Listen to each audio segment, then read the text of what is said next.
A very good evening to all the participants here. I'm very glad to address you all on this virtual platform. So, this is Mohammed Adil. I am going to be the facilitator for the 3 days of program here, crash course on counseling psychology. So, I'm an assistant professor in the Department of Psychology at Sri Krishna Aditya College of Art and Science, Coimbatore. And I'm also associated with Chanakya Mental Health Services ever since its inception in 2020. So, it has been an amazing journey so far because we were able to achieve what we dreamt of doing. And to give a small introduction about Chanakya, who we are and what are we planning to do, we were discussing, and then we understood there is a need for continuing mental health support, and then we decided to have a mental health startup focusing on improving the ecosystem that we belong to. Particularly, we thought of working within Tamil Nadu, and then we slowly spread our functions and operations span in there. So we have catered to the mental health needs of our population, and we have also developed models. We experimented things, and we also have some audio-based platform, which is more like a preventive solution for mental health. So that is done through stories and mental models, brain exercises. So it is quite like a product that we have designed, and it has reached people as its ideology. And we also have a magazine going on. We have close to 2,000 plus readers every month, and our magazine is wide across in more than 10 plus countries, wherever we could reach it. So it's an e-magazine which is focused on content related to mental health and well-being. And as in our contribution or what we have done so far, we have conducted more than 60 plus workshops in the past year with the statistics right there on the screen. And it has been an interesting, informative, and a challenging course for us. And we have had internship programs, we have had certificate courses, and 5 day workshops, and a lot going on in the past 1 year. So in that course, we have now a 3 day crash course on counseling psychology. So for today's topic, we are going to be discussing about conflict management. Say, there are definitely a lot of topics in counseling which attracts people, which gains people's interest. But then, what is more common, and what is going to be very well relatable and something that we can work on practically, something like an everyday basis, is conflict. And how do we manage them? So, in simple, when we think of conflicts, is nothing great, but say it could just be a difference in opinion between two people or two groups or even two countries as of what is happening worldwide right now. It all starts with a difference in opinion. Some opposing ideas, some opposing needs, or some opposing values or opposing goals. But the two parties involved have completely different perspectives, and that is the sole reason why a conflict initiates. So, two individuals or two groups or two countries, or sometimes you can also have conflicts within your own self. That is called an internal conflict.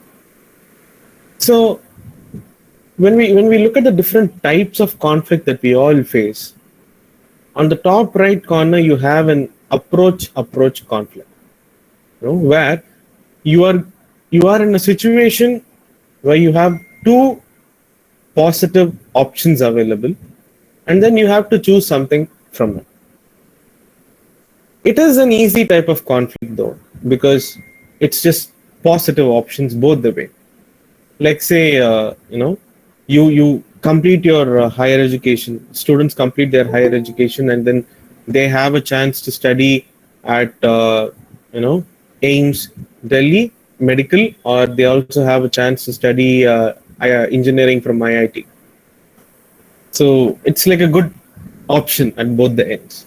MBBS or engineering from IIT. It's a good option either way. So there you have to let go of something, but then that decision making is going to consume some time, but still it is positive. On the other hand, on the top right, when you see, you know, it is avoidance conflict, where both the options provided to you are negative. Clearly, both are negative. Like say for a cancer patient, chemotherapy and double mastectomy, both are difficult options. Both are negative. They would want to avoid both, but you're not left with a chance. This again is tough, because you can't wantedly choose something that you would want to avoid. But here you would go with the one that is least, effective, or say the least negative, or the one comparatively which is okay.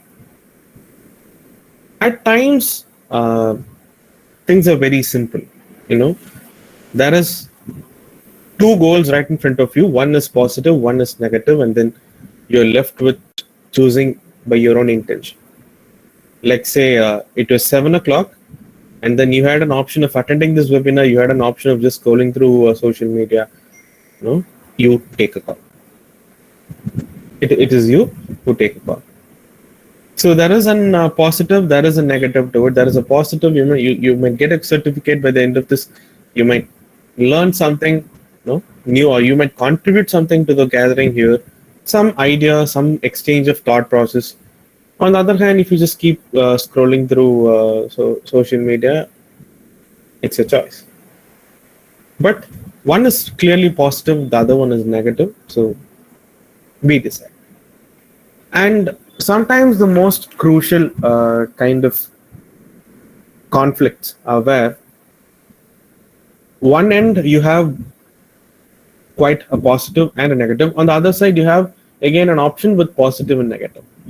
So multiple approach avoidance conflict. Like say, for example, in your final year, like say you're in placements, and then there is this offer from a multinational company which is offering you a good package, and then the benefits are great, but then the role is very simple. The role is very basic. It doesn't have much to do with your particular educational background as such. You will be working under someone. There'll not be much of autonomy, but then the package is high. On the other hand, there is a startup from your locality who's ready to give you a role which is more of an experimental, more of an on-the-job kind of an platform. It will give you a lot of autonomy. You can try a lot of things. You'll have a lot of freedom, but then in terms of pay and benefits, it is comparatively lesser. So when you look at it, both the options has its own positives and negatives. This is this is the confusing conflict you can get into. Right? One side, no autonomy, but high pay. On the other side, high autonomy, low pay. So it is your call. You can decide what you want to do. Right? It is you who could take the decision there. Say you are someone who is looking forward to money, basically. If that is the need, then you'll go with the MNC job. If you are someone who wants to experiment with things, who doesn't care much about money, then the startup job would do good for you. But when you look at it, these are all different conflicts that happens within just yourself. It is only you who's involved. These are all intrapersonal conflicts. What happens to you, and it's only you who's involved, a single person, and it is all happening within you. It is called intrapersonal. What you find in the middle, two people arguing, like there's a quarrel. That is an interpersonal conflict, right? Conflict between two individuals that demands you to learn and unlearn certain aspects for you to manage the conflict better. If you should, resolve your conflicts better, then when it comes to interpersonal conflicts, you have to learn some and unlearn some. So that is the agenda for today. That is what we're going to be discussing in the coming slides. So when will someone have a conflict with the other person? Let's just say, uh, just take a new couple. Someone got married, so it's just a new couple right now. So for them, for two adults to start living together as a new couple, it is going to be filled with conflicts. Now, say one person uh, wants to go to the beach for a vacation, the other person would want to go to the hill. There's a conflict. One person says, I want the AC to be at 16 the entire night. I can't sleep without the AC. The other person says, I don't want the AC to be on at all. I can't stand it. What do you do? Say one person is very, very sure that there should be never, a wet towel in the bed, and the other person doesn't really care about it at all. So, in multiple scenarios, when two adults with two different opinions, two different values, two different perspectives, when such two adults, start to live together as a new couple, there is scope for a lot of conflicts. And say there is a birth of a baby. Now the roles would change. In addition to being a husband or wife, you also have to be a father and mother. So who would take care of the baby if the baby starts crying in the night? Who would, change its diapers? Who would take care of the child? Who is going to take a lot of leave? And say, if another child is added, then who will take care of who? Who is going to take care of which responsibilities? A child is going to school. Who is going to pick them up from school? Who is going to drop them from school? Who is going to help them with education? Are we sending them to a CBSE or a matriculation or an ICSE? A lot of conflicts there. And when the child starts becoming a young person, then how much freedom should we give to a teenager, or should we restrict him or her? Shall we give them a mobile or not? How much pocket money shall we give? Questions again, conflicts again. And when they become an adult, things are different.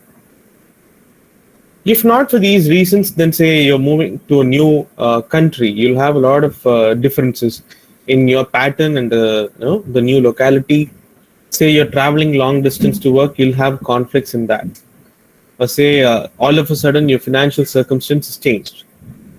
Then with your spending pattern, with your lifestyle, you'll have to bring in changes which will have a lot of conflicts within the family. Or you're taking up family's business.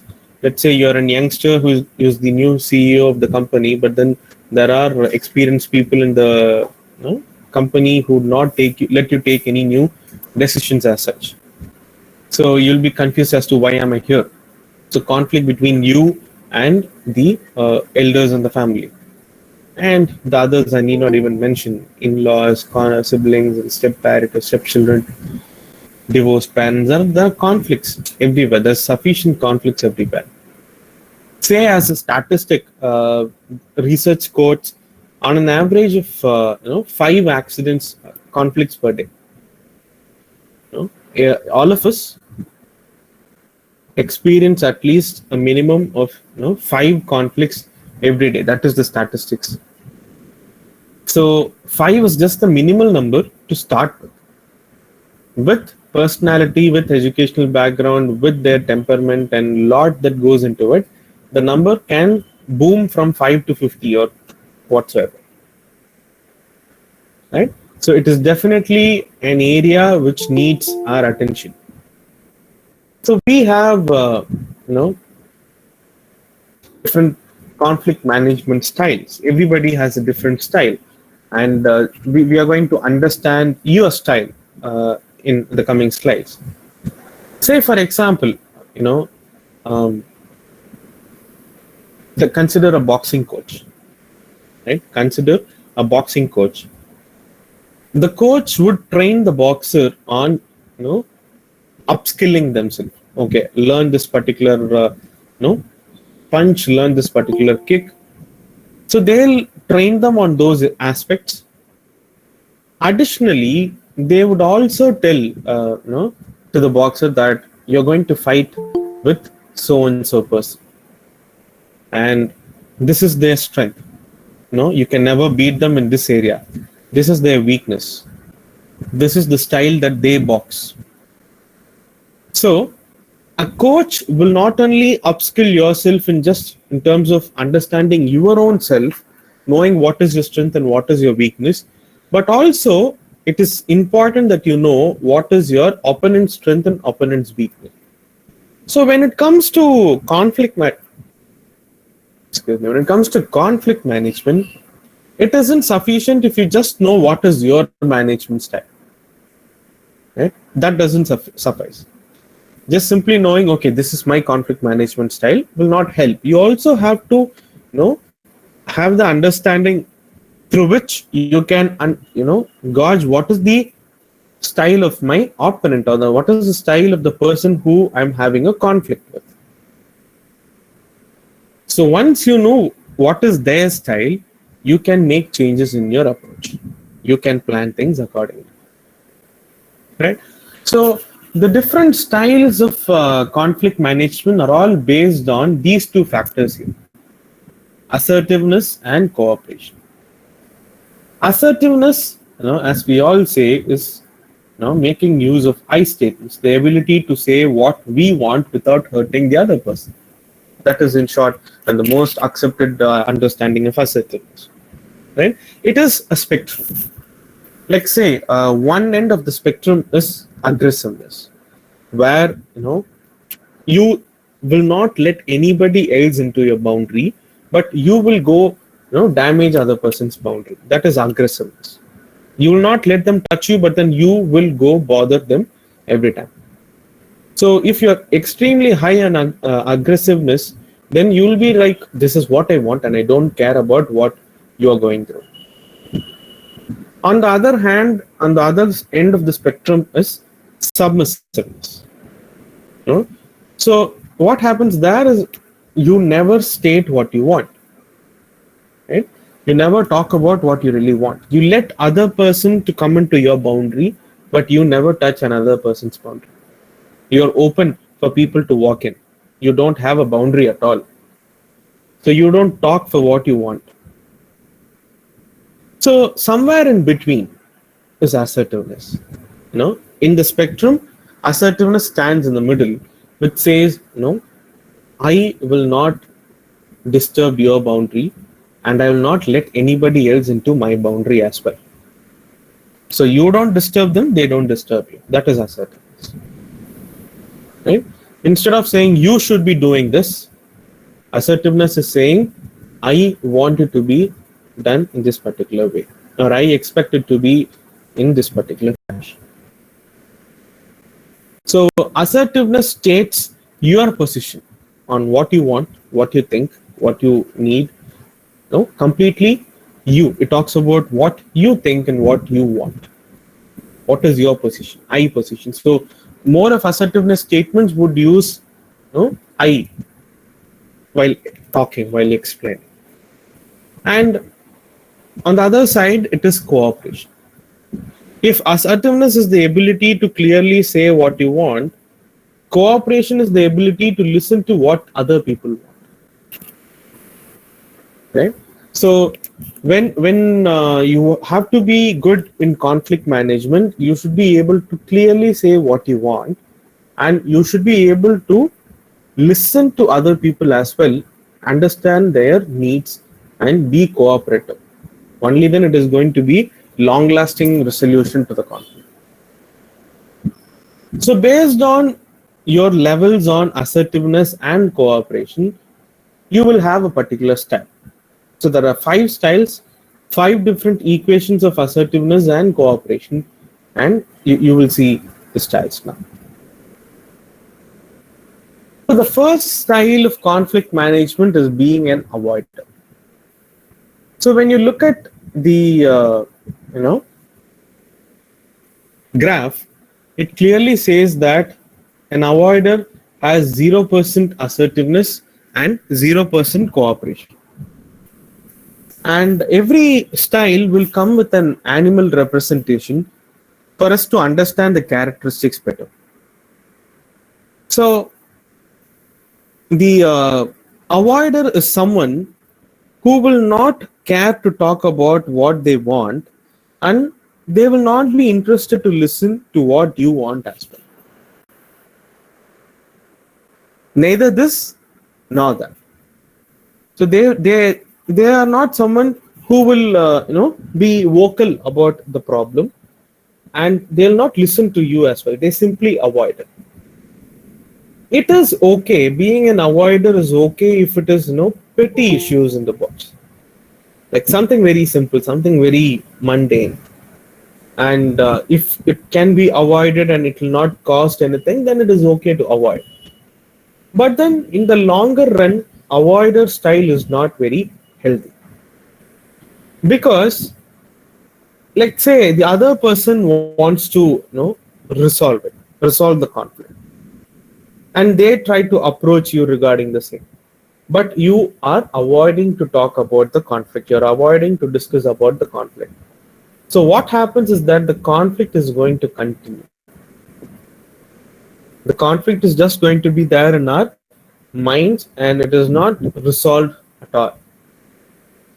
So if you are using avoider style of conflict management, you are just postponing the problem and you're not solving. So it is just getting piled up every time. So let's say the wife has an issue, the wife has a conflict to be addressed, and they're waiting for you to get the husband to get back home. And as soon as he comes back home and settle down, the wife wants to talk about it, but then the husband puts on his earphones and he's like, I have a meeting right now, and avoids the entire conversation. So clearly the husband is following an avoider style. As I mentioned, if it is for petty issues, it is fine. But if it is done for prominent problems, prominent conflicts, then it is not advisable at all. It is not a healthy way to handle problems, because the problems will get piled up, and one day it will blast. One day it will definitely blast. So why a turtle here? No, or tortoise. So whenever there is a threat to the tortoise, its general tendency is to take its head and four limbs into the shell and just take care of itself. That is the maximum that a tortoise would do in order to safeguard itself. Take the limb and head into the shell so that it can avoid from damage. Similarly, when a person is encountering a conflict, they'll just avoid the entire conversation, move away from the discussion, and they'll just safeguard their mental peace, not bothered about others. Say attacker. The attacker style is someone who was 100% assertive but zero on cooperation, and you have a shark there.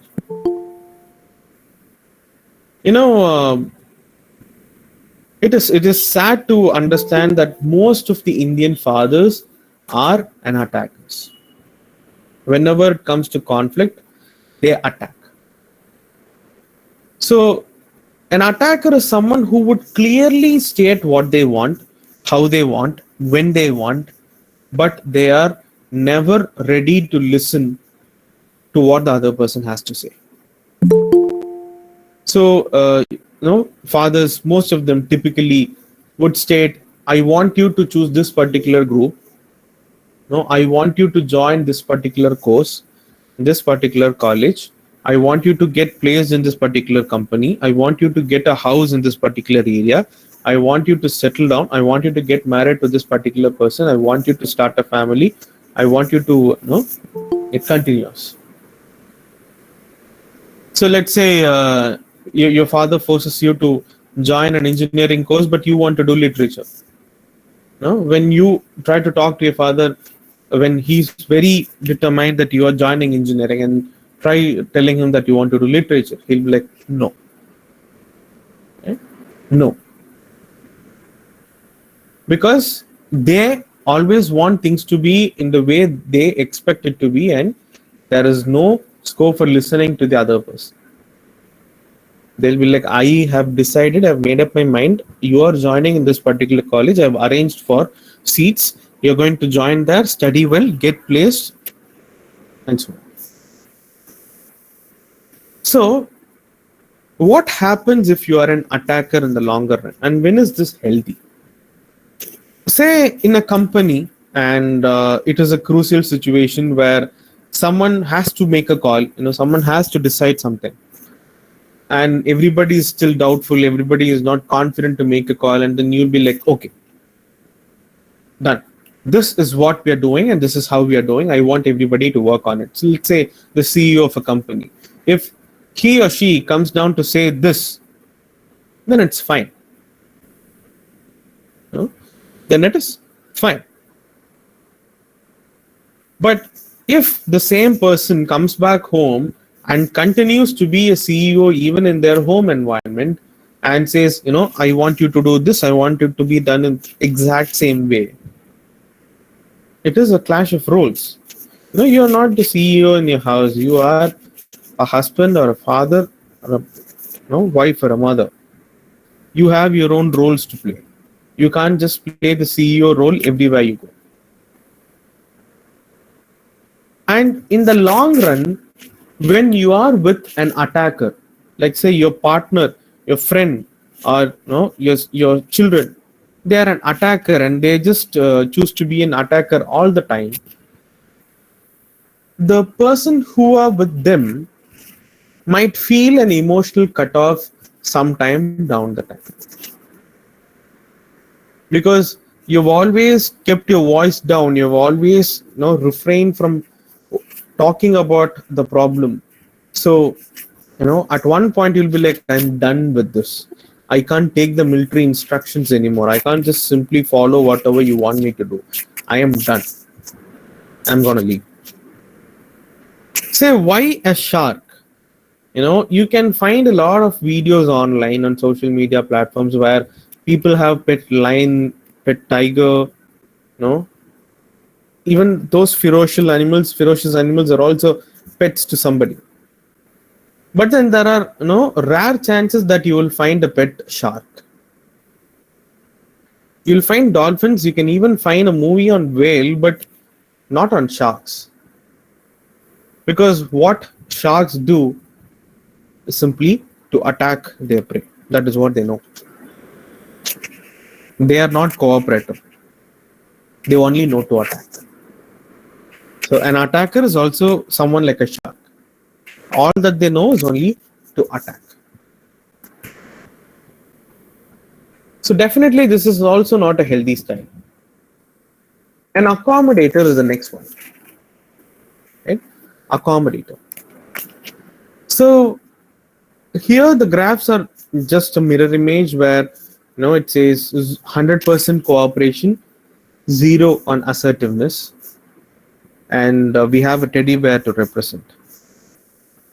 I believe you guys would have predicted by now that most of the Indian mothers are accommodators when it comes to a conflict. So they are the person who would never ever say what they want, how they want it, but they'll simply they'll be simply accommodative or cooperative to all your wants and desires. So you can simply say, this is what I want, this is how I want it to be, and then the accommodator will be like, okay, it will be done in the same way. Say the child goes up to the mother and says, I have to submit this homework tomorrow. I can't stay awake the whole night and complete it. You get it done for me, and I'll go submit it tomorrow morning. A mother who's an accommodator is like, okay, what else would she say? She's okay, because she is an accommodator, and as people know that they are an accommodator, they take advantage of them. So you are the one who's always letting go of things when it comes to a conflict. Say one issue with being an accommodator is that they keep thinking that at least some point, at least somewhere down the line, at least for once, they'll ask us what we want. They have a belief that they'll be heard automatically without them having to strive for it. But the truth is that it'll never happen. Once you're an accommodator, and when people identify you to be an accommodator, they'll just continue to take advantage of you, and they'll push everything to you, and they'll expect you to accommodate it. They'll never give you a chance. So if you are an accommodator, there is equal chance for you also to be emotionally cut off, more or less. Yeah, no, if they choose observation learning, and if they choose to model the behavior of their mother, as children usually naturally tend to do, they would also take it subconsciously. Okay, this is how I am supposed to behave. So you're true with that point. It has a high possibility for occurring. And the deadliest combo that can ever happen is a couple where one person is an attacker, the other person is an accommodator. It's a very sad, it's a very deadly combo, I would call it, because one person is an attacker, the other person is an accommodator. The attacker will continue to attack, and the accommodator will just receive everything. So it is going to be purely a one-sided relationship, where one person gets the advantage out of it completely, and then the other person is just there in the relationship. So it is represented by a teddy bear. So it is how passive they are. It is to represent how an accommodator, how passive they are.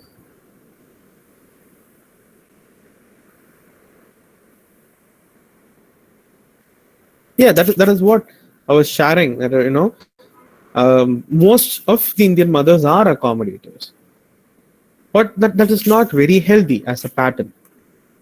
No, which I think when we are discussing it right now, and if we all can have a commitment to bring in a change in this pattern, I think that will be beneficial to the general public in the later years. So a teddy bear will just lay there passively. You want to hit it, you want to smash it, you want to burn it, whatever you want to do, kick it, stab it, jump on it, it will just accommodate whatever you do. No, even if it is damaged that bad, it will still take all your punches. That is how an accommodator will be. Keep receiving and keep taking everything with a nod. Okay, okay, and okay.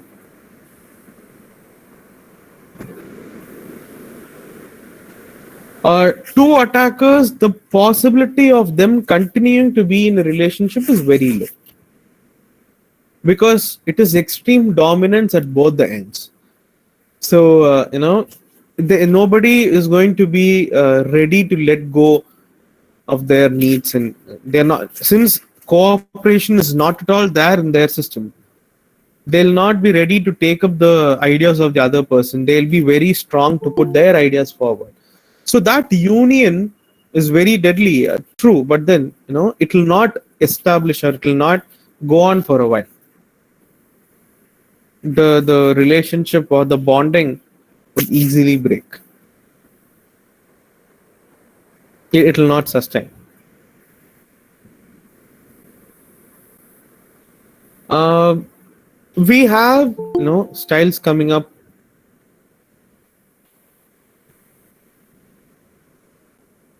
We have two accommodators may turn out to be very toxic.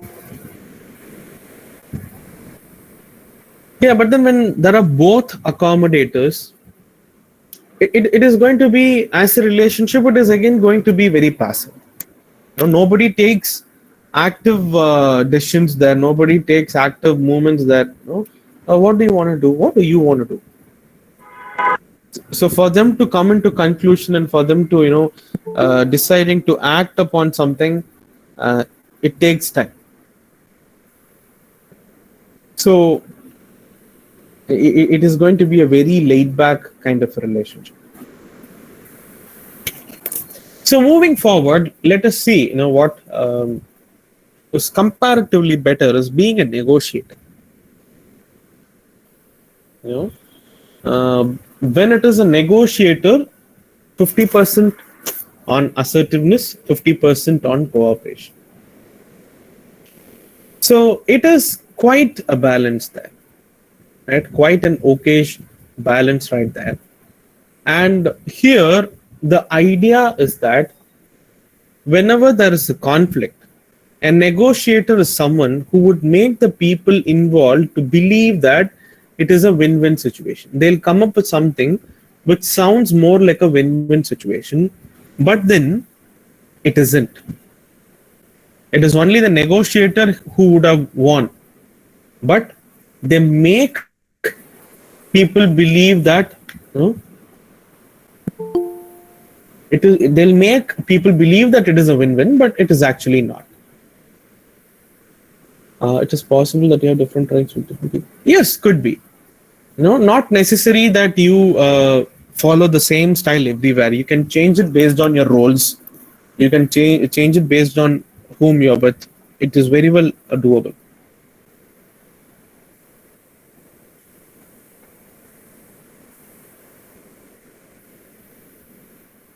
So, to give you all an example, a person who's a negotiator, right? Let's say there are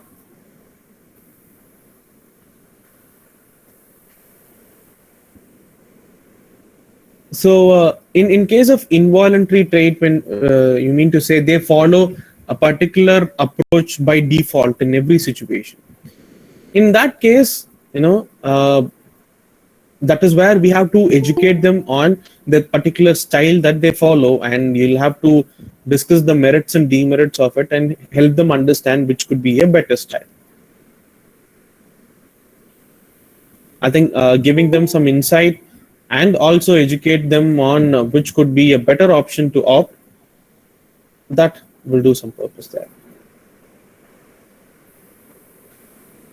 Yeah. So let's say that there are two friends who are just meeting after a while, and they decide to go to dinner. And person A says, I want to do Italian cuisine tonight. I'm up for eating some nice pastas in the town. And the person B, says, I want to try something Chinese. I would like to go for a Chinese meal for dinner. So now there is a difference in opinion, very straightforward difference, because it is two different cuisines altogether, Italian and Chinese. So here, how would a negotiator think? Let's say the negotiator says, okay, last time when we met, we went for a Chinese place, if you remember. So let's go for an Italian cuisine this time. And I'm sure next time when we meet, we will go for whatever you feel like. Next time, it is you who will decide. Or they would even go forward to say, hey, let's go for an Italian, a place that serves Italian tonight. Maybe you can choose the place for dessert. Right? You can choose what you want to have for dessert. So for the person who is involved, to the other person involved there, it will be like Okay, fair enough. Last time we went there, so this time we'll go here. Okay, it's a win-win. So, okay, dinner in an Italian place, and I'll choose where to go for desserts. Okay, fine. Win-win. So, for the other person involved in the conflict, it will look like it is a win-win, but it clearly isn't. It is just one person who is winning here, the negotiator. So this is how deceptive it is, the cunningness of a fox, and hence we have it right there.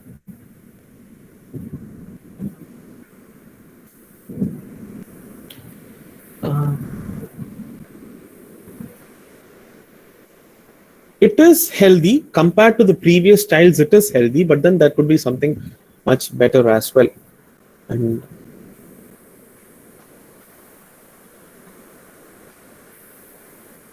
if it is a negotiator and a co-op and an accommodator, it is the negotiator's easy win. Because they'll not have to do a lot of polishing, a lot of play there. It will be a very easy convincing. It will be a very easy convincing for the negotiator to do so. So, maybe the accommodator could get a feel that they are given an option to choose desserts. They are given an option to choose the next time at least. They'll feel a little better maybe, but then it's an easy win for a negotiator if it is with an accommodator. Um, kind of that is how they play. You know that is how they take it forward. Make it look like a win-win, but it isn't. So moving further, we have what could be the best style ever in conflict management is to be a collaborator. So being a collaborator is where you are 100% on assertiveness and 100% on cooperation. Let's say they are someone who would clearly state what they want, and they'll also be very keen on listening to the other person as well. What they'll also try to look up to what the other person wants as well. So it is not one-sided. It is very much mutual in its nature. So in the previous style of a negotiator, they'll make it feel like it's a win-win for both the parties, but it is actually not. But here, as a collaborator, it is a real win-win for both the parties involved, because your needs are also met as you're 100% assertive on what you want, and you also listen to make sure that the other person's needs are also taken care. So that is also covered. So true win-win in that case. So in the previous example that we were discussing, where there is a difference of style, preferences, cuisine preferences, what do you think a collaborator would do? A negotiator handled it in a different sense, where they convinced them to take them to a different place. What do you think a collaborator would do? Half, half, both.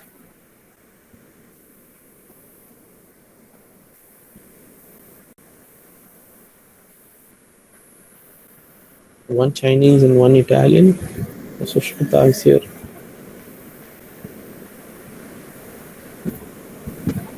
Order both from Zomato. Yes.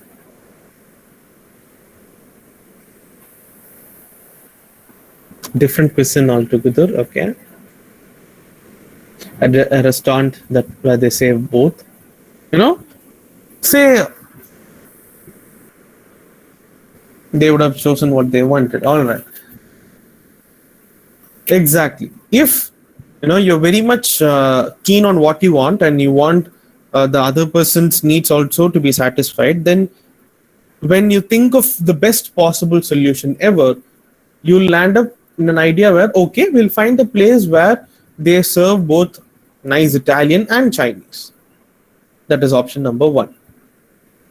Or when both of them are very particular about going to a preferred restaurant, like I want to try Italian from this place, I want to try Chinese from this place, then the online order options are always available. Let's do one thing. We'll just stay home. You know, we will just stay home and we'll order from both the places, so we both can enjoy where we wanted to eat from. Or when they are not very particular about a restaurant, but they want to have it from a nice authentic restaurant, let's say authentic Italian and authentic Chinese, then let them go to a food court. They can go to the nearest mall. There will be food courts, and in the food court you'll have variety of options available. You can choose from what you want, or you can go to a food street or a food festival, most common in a lot of metropolitan cities. So you buy from wherever you want to. We'll sit together and eat. Say opting something out of the two options that primarily they wanted to do will solve the problem, but none of them benefit out of it. But the other options, going for a place that serves both, or ordering online, or going to the food court.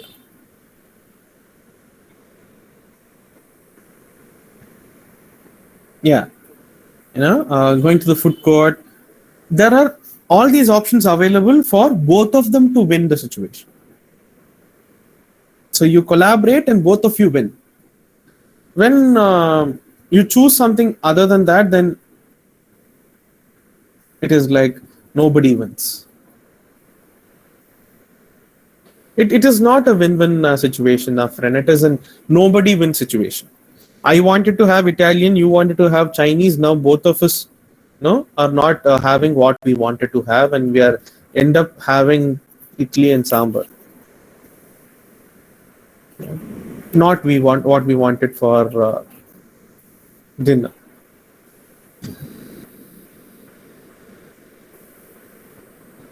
So yeah, we have a question here. Does situations depend whether to be negotiator, collaborator? Could be, uh, based on whom you're having a conflict with, based on your ability to be a collaborator in that situation, and be a negotiator. What are your energy levels by then? So based on those factors, you will choose. You can toggle between a collaborator or a negotiator. But we have an owl here to represent a collaborator.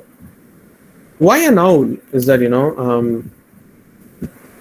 it has a unique feature of rotating its head to 360 degrees. Owl is wise, true, but it has the uniqueness of rotating its head to 360 degrees. Let's say animals like elephant, it has a limited 190 degree, less than 190 degree visual field. We as human beings with the neck, I think we can have 270-degree visual field. We can't exactly see what's behind our back, but then to some extent we can rotate our heads to see what's there. But then owl can completely rotate its head and see what's behind. Could be the reason why it is so biologically, but then when you look at it as an idea to be able to completely have a look for 360 degrees, it is representing the fact that a collaborator would look at every situation from every possible perspective, every possible angle. So when you want to make sure it is a win-win, you go for a solution, then you think of a better one, you think of another one, you think of a better one, and you finally land at the best. So a solution on top of another, and then you finally land where you are. Okay, you're scared of his eyes, we'll change the slide. So here we are.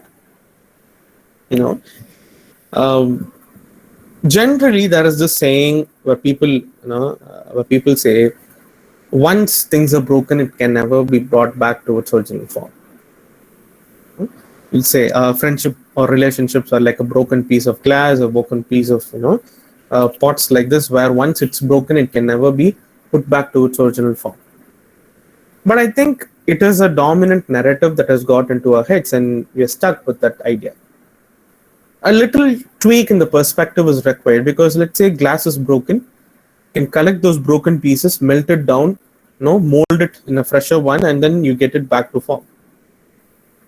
Maybe the quantity is a little lesser than the original, but then the quality is same.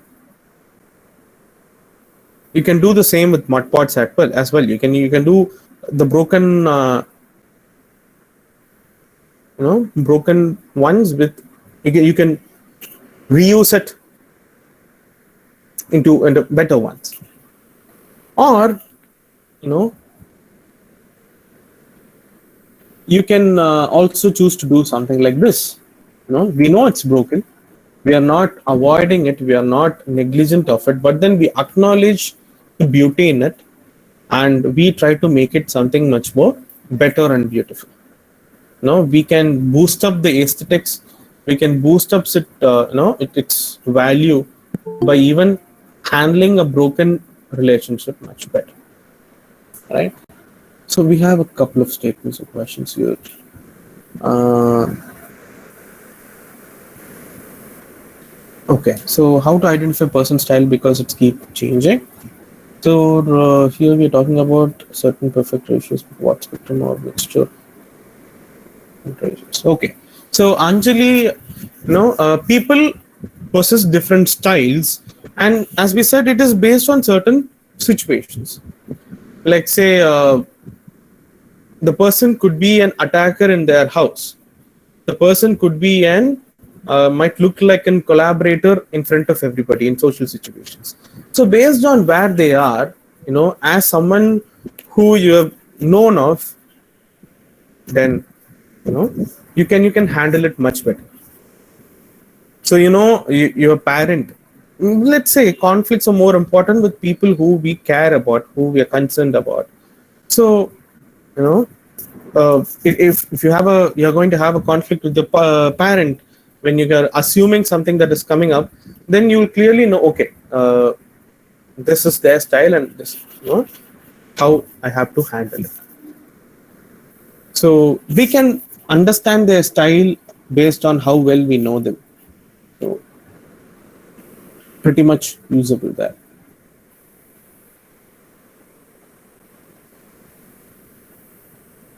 So Piyush, as you said, we can't exactly find the perfect ratios all the time, but then it is a little, plus or minus, say, units here and there.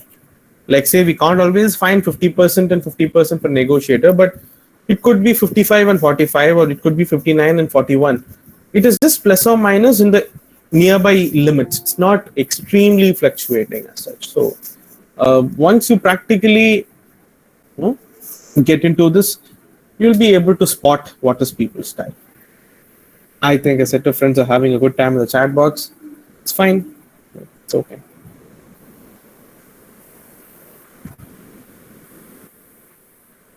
Okay, so it's just a simple concept, say a simple idea, where you just ask two people to stand each other, face each other, and they just have to extend their arms, and they have to keep pushing the other person as much as they can with their fullest energy.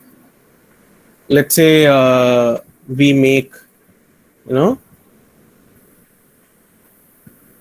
Abhinav and okay, I'm not sure if how to pronounce your name, but then let's assume that Abhinav and Fakaya are pushing each other. So they have to push each other until I ask them to stop. So after a point, what happens is people,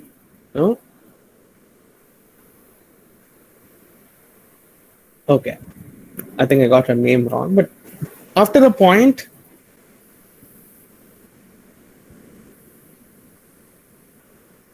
they'll feel that they're losing out a lot of their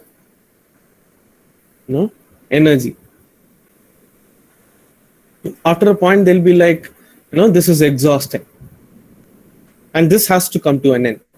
If I ask them to keep pushing for almost like 10 minutes or 15 minutes straight, it is going to be a tiring experience.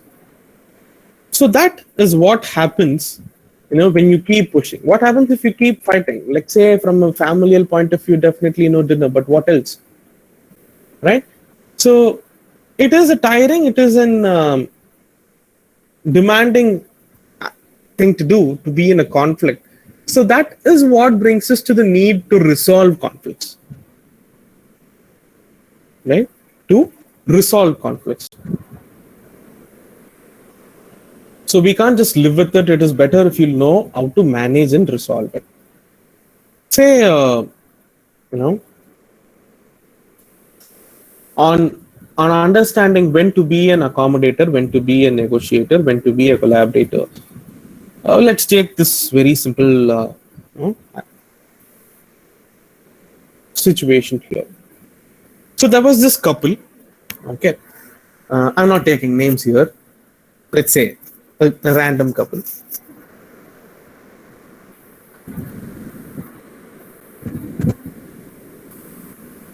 A random couple, and they were always into arguments. They were always into disagreements and fights.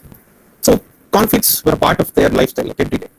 And then there was the saint who visited their town, and their relatives were suggesting, why not go visit him, go meet him, and then you can feel some change. They accepted and they met the particular person, and they shared their problem. The saint who was listening to all of it, he very silently, took just a piece of thread from his dhoti that he was wearing from the corner from the hip. He took a thread. He asked the couple to hold it at opposite ends. So his husband was holding it in one point, the wife was holding it another point. He said, "I'm going to give you a very simple instruction. You have to break the thread, break it into two pieces." So he said, "Go." And the moment he said go, both of them applied pressure, and then it went off into two pieces in just a blink of an eye. He just smiled and he took another thread. He handed it over to them, and then he asked them to hold it exactly. Husband was holding, wife was holding. And then he said, "You're going to repeat it right now. You are going to try to break the thread. But this time, the instruction is very simple. Whenever the other person is pulling, you have to lean in a little forward. Let's say the husband is pulling it, the wife has to lean a little forward. And if the husband realizes the wife is starting to pull, the husband has to lean in a little forward." This was the tweak in the instruction given. And he said, "Go forward." They were going on, they were trying. The husband started pulling, the wife went a little forward, and the wife started to apply pressure. The husband let it go. So as they kept this jumbling here and there, the thread was intact, and they couldn't break it, and they understood what the saint wanted to say. So the thread is nothing but the relationships that we maintain. It is very easy to break it if we pull it in our directions, but the little of flexibility, to know where to let it loose and to know where to hold tight of it, that saves the relationship, just like how the thread can be saved. It doesn't, to answer Anjali's question, it doesn't come under being judgmental, because we are not going to say this is your style, this is your style. We're not going to identify for them.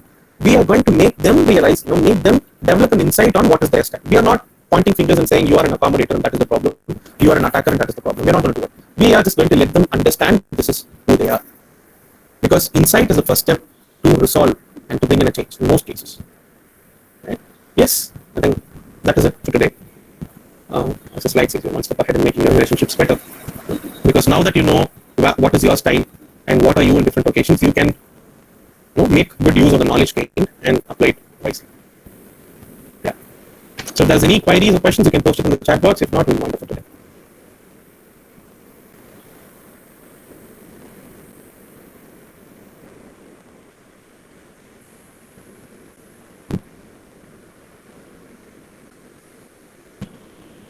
I believe yes. If I'm not wrong, the team will be recording it, and I think they'll post it in the WhatsApp group sometime soon. So how to make them realize is, we have to share the different styles that are there, and then try to give as many relatable examples as we can, and then let them understand. I am okay. I can see that you guys are putting in some effort. So thank you in my language. Thank you. So it is their decision, actually. Like, even after knowing and they don't want to change, all that we can do is tell them, what it takes to not change. And if they still want to continue, it is that.